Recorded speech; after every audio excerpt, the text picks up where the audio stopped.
ምንጮች እንደገለጹት የኢራኑ ከፍተኛ መሪ አያቶላህ አሊ ኻሜኒ በመኖሪያ ግቢያቸው ላይ በተፈጸመው ጥቃት መሞታቸው ወይም በከባድ ሁኔታ ላይ እንደሚገኙ ተነግሯል። የኢራን ህዝባዊ ሙጃሂዲን ድርጅት ከ100 በላይ ታጣቂዎቹ በቴሄራን መሃል በሚገኘው የሞታሃሪ የመኖሪያ ግቢ ላይ የተቀናጀ ወታደራዊ ጥቃት መፈጸማቸውን አስታውቋል። ይህ ጥቃት የተፈጸመው የኢራኑ ከፍተኛ መሪ አያቶላህ አሊ ኻሜኒ በቅርብ እንደሚጠቀሙበት በሚታወቀውና እጅግ ጥብቅ ጥበቃ በሚደረግለት ስፍራ ላይ መሆኑ ተገልጿል። መረጃውን ተሰሙታላችሁ። ፔንታጎን በኢራን ላይ ጥቃት ከመሰንዘር በፊት ጥንቃቄ እንዲደረግ አሳስቧል።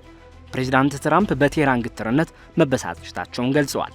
እንደ ሲቢኤስ ኒውስ ዘገባ ከሆነ ፕሬዚዳንት ዶናልድ ትራምፕ ኢራን ለአሜሪካ ወታደራዊ ግፊት የሰጠችው ምላሽ በቅርቡ ቬንዙዌላ በፍጥነት እጅ ከሰጠችበት መንገድ ጋር ባለመመሳሰሉ ከፍተኛ ብስጭት ውስጥ መግባታቸው ተነግሯል። ትራምፕ ጄኔራሎቻቸው እንዳመጹባቸው ሲነገር አሜሪካ ያለባት የመሳሪያ እጥረት ከኢራን ጋር ለሚደረግ ጦርነት ትልቁ ስጋት ሆኖ ተወስዷል። በዝርዝር የምናቀርብላችሁ ይሆናል። እነዚህንና ሌሎች ሰፊ መረጃዎችን የያዘውን ጥንቅራችንን ቻናሉን ሰብስክራይብ፣ ቪዲዮን ላይክ በማድረግ ይጀምሩ። ፔንታጎን በኢራን ላይ ጥቃት ከመሰንዘር በፊት ጥንቃቄ እንዲደረግ አሳሰበ።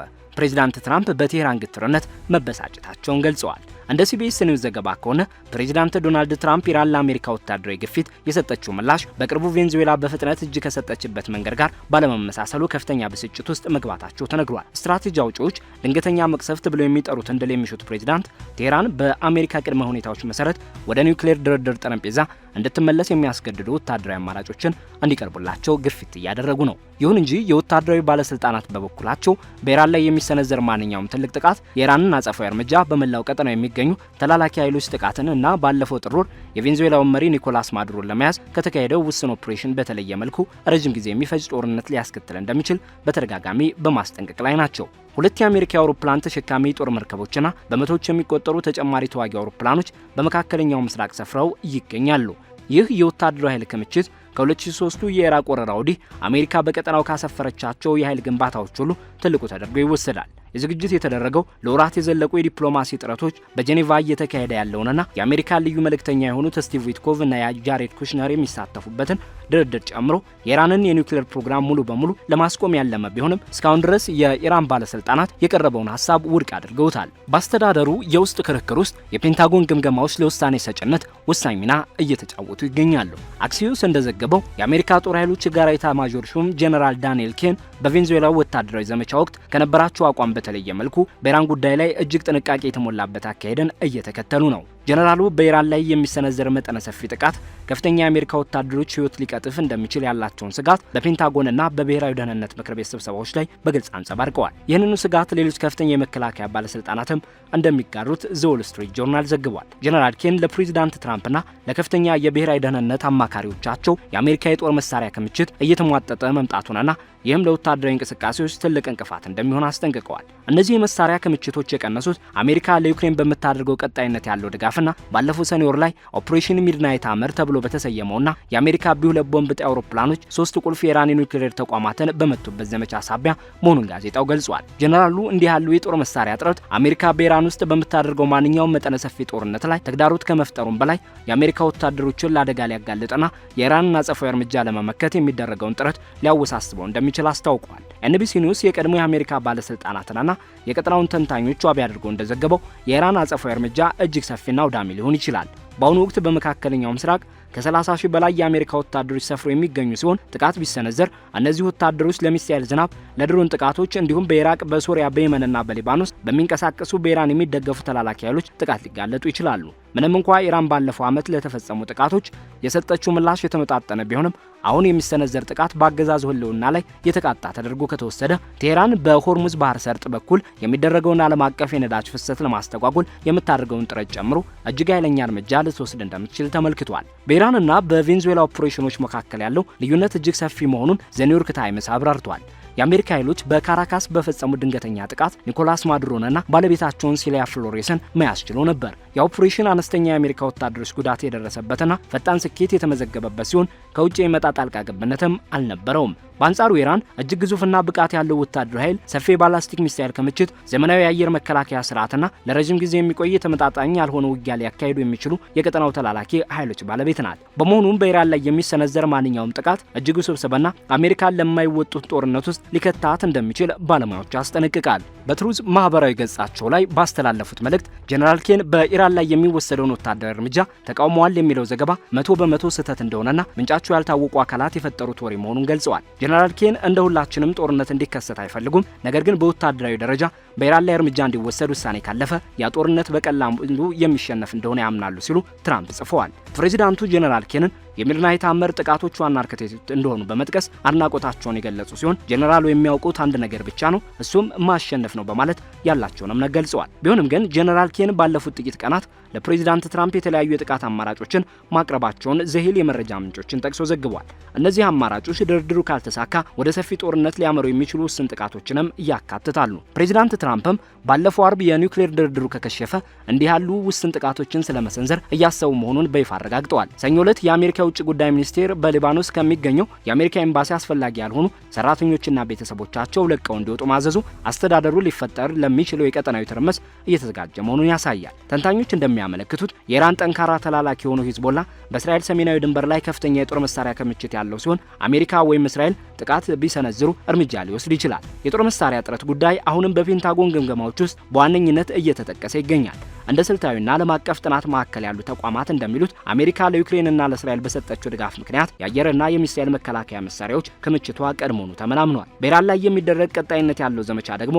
በአሁኑ ወቅት ያሉት የማምረቻ መስመሮች በፍጥነት ሊተኳቸው የማይችሉ በርካታ መሳሪያዎችን ይፈልጋል። በጄኔቫ የሚካሄደው ድርድር እንደቀጠለ ቢሆንም አስተዳደሩ አሁንም ቢሆን የዲፕሎማሲ መፍትሄ እንደሚሻ እየገለጸ ነው። ፕሬዚዳንት ትራምፕ በትሩዝ ማህበራዊ ገጻቸው ላይ ባስተላለፉት መልእክት ወታደራዊ ኃይል ከመጠቀም ይልቅ ስምምነት ላይ መድረስን የሚመርጡ ቢገልጹም ስምምነት ላይ መድረስ ካልተቻለ ግን በኢራን ላይ ከባድ መዘዝ እንደሚከተል አስጠንቅቀዋል። ይሁን እንጂ የፔንታጎን ባለስልጣናት አሁንም የጦርነቱ መስፋፋት የሚያስከትለውን ስጋት የአሜሪካና የአጋሮቿ ወታደሮች ሞትና ጉዳት ሊጨምር እንደሚችልና ግጭቱ ከመጀመሪያዎቹ ጥቃቶች አልፎ ለረጅም ጊዜ ሊቀጥል እንደሚችል እያሳሰቡ ይገኛሉ።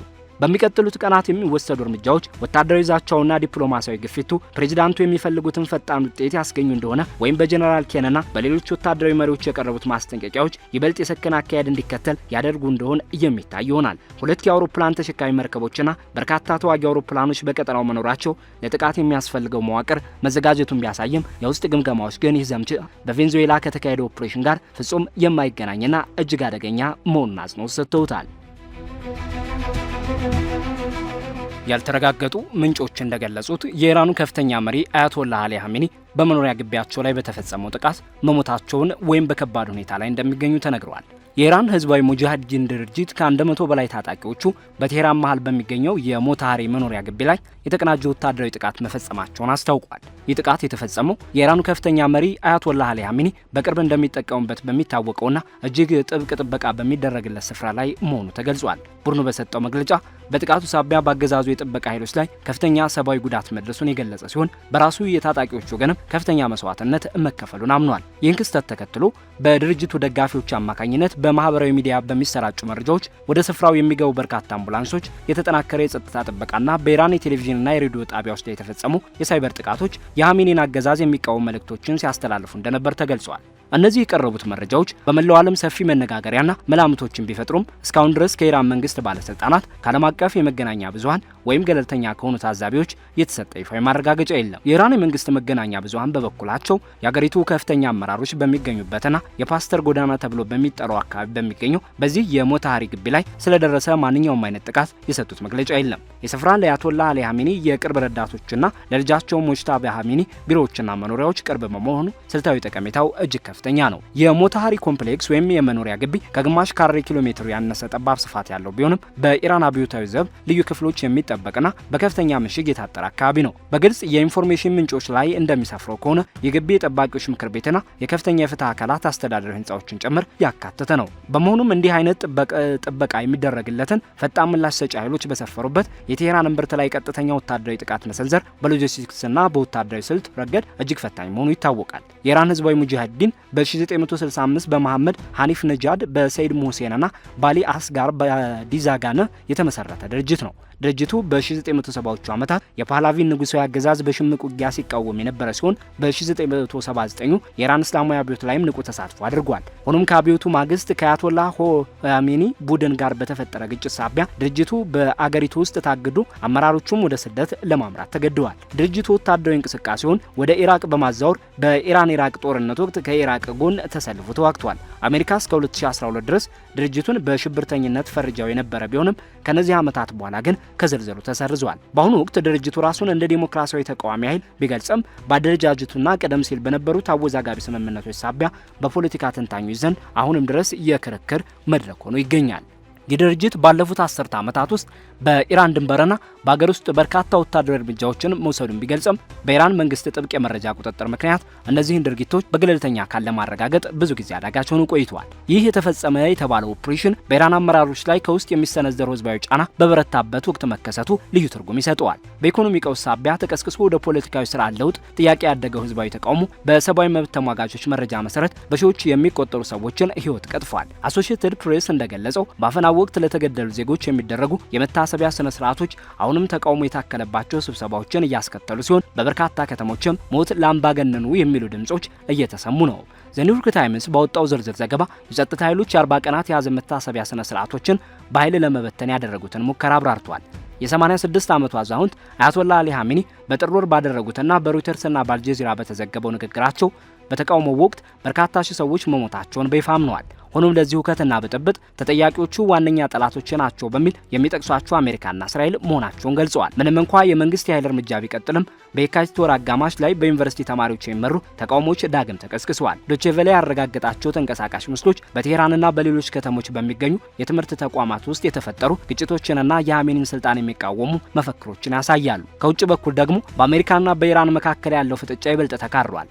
አክሲዮስ እንደዘገበው ፕሬዚዳንት ዶናልድ ትራምፕ ከፔንታጎን ባለስልጣናት አያቶላውን ልጃቸውንና መላው ሃይማኖታዊ መሪዎቹን ከጨዋታ ውጭ ሊያደርግ የሚችል ወታደራዊ አማራጭን ጨምሮ የተለያዩ እቅዶችን ተቀብለዋል። እነዚህ አማራጮች የቀረቡት የኒውክሌር ድርድሩ ባለመቀጣጠሉና የአሜሪካ መልእክተኞች ስቲቭ ዊትኮቭ እና ያሬድ ኩሽነር የኢራንን አዳዲስ የውሳኔ ሀሳቦች እየገመገሙ ባሉበት ወቅት ነው። ዘኒውዮርክ ታይምስ ባወጣው መረጃ መሰረት ኻሜኒ ማንኛውም አይነት የአመራር መስተጓጎል፣ የግድያ ሙከራ ወይም የመገናኛ መስመሮች መቋረጥ ቢከሰት ሀገሪቱን እንዲመሩ ለከፍተኛ ብሔራዊ ደህንነት ምክር ቤት ኃላፊና ለቀድሞ የአብዮታዊ ዘብ አዛዥ አሊ ላሪጃኒ ሰፊ ስልጣን ሰጥተዋል። ዘገባው አክሎም ኻሜኒ ለቅርብ አማካሪዎቻቸው ለእያንዳንዱ ቁልፍ የስልጣን ቦታ ተከታታይ የተተኪነት እቅድ እንዲያዘጋጁ መመሪያ መስጠታቸውን አመልክቷል። የአሜሪካ ጦር ኃይሎች የጋራ ኤታማዦር ሹም ጄኔራል ዳንኬን በኢራን ላይ የሚሰነዘር ማንኛውም መጠነ ሰፊ ወታደራዊ እርምጃ ሊያስከትል የሚችለውን አደጋ አስምረውበታል። በተለይም የጥይትና የጦር መሳሪያ አቅርቦት እጥረት እና ከዓለም አቀፍ አጋሮች የሚገኘው ድጋፍ ውስን መሆኑ አሳሳቢ መሆኑን ገልጸዋል። ትራምፕ በበኩላቸው ኢራን የተወሰነ የዩራኒየም ማበልጸግ ተግባር እንድታከናውን የሚፈቅድ ሆኖም ግን በቀጠናው ያለውን ወታደራዊ ጫና የሚያስቀጥል ውስን የኒውክሌር ስምምነት ለማድረግ ፍላጎት እንዳላቸው ፍንጭ ሰጥተዋል። እስካሁን ድረስ የኢራን መንግስት ስለ ሞታሃሪው ጥቃት የቀረበውን የህዝባዊ ሙጃሂዲን ዘገባ ያረጋገጠበት ወይም ያስተባበለበት ይፋዊ መግለጫ የለም። ይህ ይፋዊ ዝምታ ቴህራን ስለ ከፍተኛ መሪዎቿ ደህንነት ያላትን የቆየ ጥብቅ የመረጃ አያያዝ ልምድ ተከትሎ ዘገባው በተቃዋሚዎችና በማህበራዊ ሚዲያ ሰርጦች ብቻ እንዲናፈስ አድርጎታል። የጥቃቱ ስፍራ ወደ ፓስተር ጎዳና ያለው ቅርበት አካባቢውን በቴህራን ውስጥ እጅግ ጥብቅ ጥበቃ ከሚደረግባቸውና በአብዮታዊ ዘብ እንዲሁም በባሲጅ ሚሊሻዎች ተደራራቢ ጥበቃ ከሚደረግባቸው ቀጠናዎች አንዱ ያደርገዋል። የኢራን የውስጥ ፖለቲካን የሚከታተሉ ተንታኞች እንደሚሉት ከሆነ እንዲህ አይነት ስሱና ጥብቅ ጥበቃ የሚደረግበትን ቦታ ሰብሮ መግባት መቻሉ እጅግ ከፍተኛ የሆነ የደህንነት መላላት መኖሩን የሚያሳይ ቢሆንም የህዝባዊ ሙጃሂዲን የቀደምት የጥቃት ጥያቄዎች ሁልጊዜም ከተረጋገጡ ውጤቶች ጋር የማይገጥሙ መሆናቸውን ያስታውሳሉ። ቢሆንም ግን ድርጅቱ በኢራን ውስጥ የራሱ የሆነ የመረጃ መረብ ያለው ሲሆን ስለ ህዝባዊ ተቃውሞዎችና ስለ አገዛዙ ደካማ ጎኖች የሚገልጹ ሪፖርቶችን ከማህበራዊ ቢሮ በየጊዜው ያሰራጫል። ዓለም አቀፍ ዲፕሎማሲያዊ ጥረቶች ትኩረታቸውን ያደረጉት በዚህ ሳምንት መጨረሻ በጄኔቫ በሚካሄደው የአሜሪካና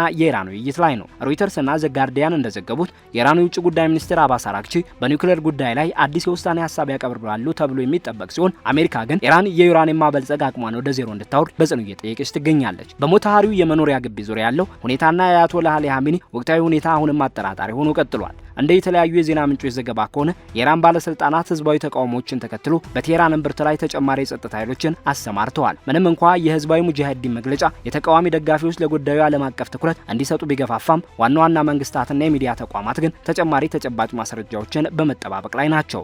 የኢራን እስላማዊ ሪፐብሊክ የአመራር መዋቅር በቬላቲያ ኤፋቂ ወይም በከፍተኛ ሃይማኖት መሪ በላይነት ላይ የተመሰረተ ሲሆን ከዚህ ቀደም የ1980ዎቹን ጦርነትና የተለያዩ የውስጥ አለመረጋጋቶችን ተቋቁሞ አልፏል። የተተኪነት እቅድ በተለይም የሐሜኒ ልጅ የሆነው ሙጅታባ ሐሜኒ ወደ ስልጣን ሊመጣ ይችላል የሚለው ጉዳይ በውጭ ሀገር ዘገባዎች ላይ በተደጋጋሚ የሚነሳ ቢሆንም ቴህራን ግን እስካሁን ስለዚህ ዝግጅት በይፋ የገለጸችው ነገር የለም።